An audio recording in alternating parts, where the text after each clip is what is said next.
بسم اللہ الرحمن الرحیم۔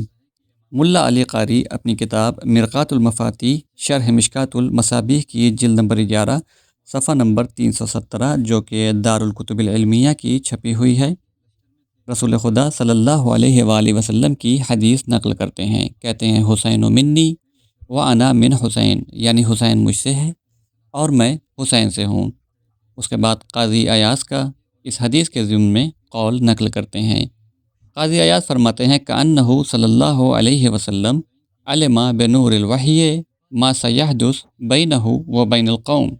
گویا رسول خدا صلی اللہ علیہ وآلہ وسلم نے نور وحی کے ذریعے جان لیا تھا کہ مستقبل میں حسین اور اس قوم کے درمیان کیا واقع ہونے والا ہے۔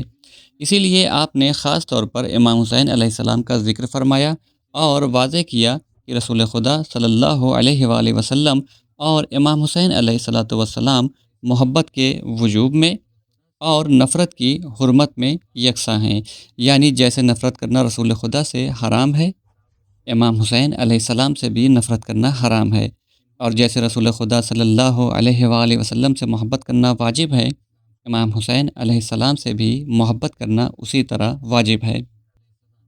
اور ان پر دست درازی اور جنگ جس طریقے سے کفر اور حرام ہے، ویسے ہی امام حسین پر بھی دست درازی اور جنگ کفر اور حرام ہے۔